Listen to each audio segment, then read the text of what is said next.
Hi, my darlings. All right, so we're going to talk a little bit more about the Fundamental Theorem of Calculus, still part one, okay? But something really neat and powerful that this rule can do is help us construct a function when we have a given derivative and the value of the function. Remember when we solved initial value problems? This is another way to do initial value problems, okay? So for example, find a function y equals f of x with the derivative dy dx equals tan x that satisfies the condition f of 3 equals 5.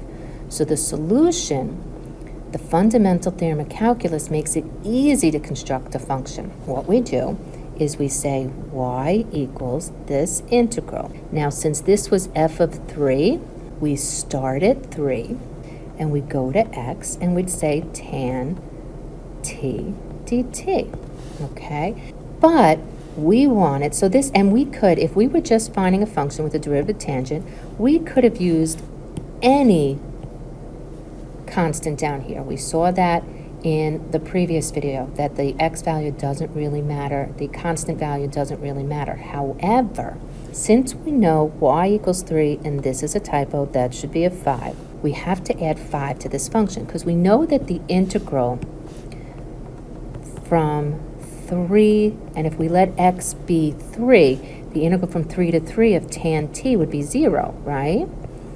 Because the integral from 3 to 3 didn't go anywhere, so the area is 0. But we want the value to be 5, so we add 5.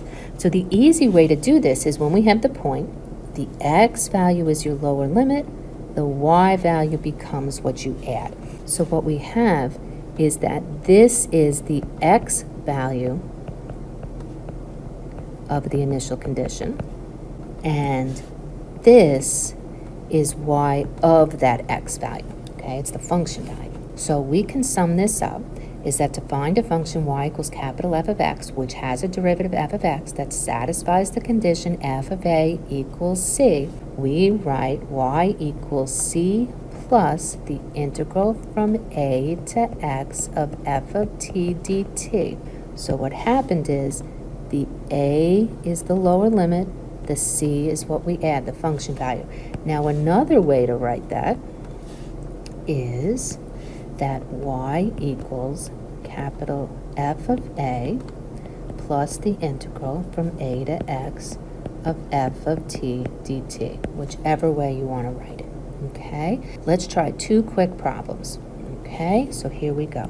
We want to construct the function of the form y equals c plus the integral from a to x of f of t dt that satisfies the given condition. So y equals, and I'm going to leave some space, we're going to do the integral, the upper limit is x, of the function is cosine squared 5x, oops, we got to change the variable, so 5t dt, and now I'm going to take this x value 7, that's my lower limit. This y value -2, that's what I'm adding. All done.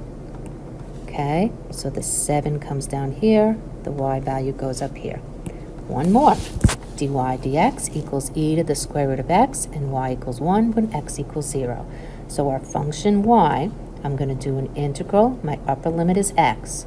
Now instead of e to the square root of x, we have to change the variable, so e to the square root of t dt.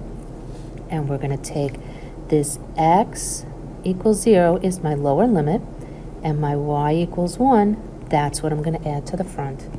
And there we go. Now we have a function that meets our initial condition. All right, guys, we're going to stop here. Have a great day.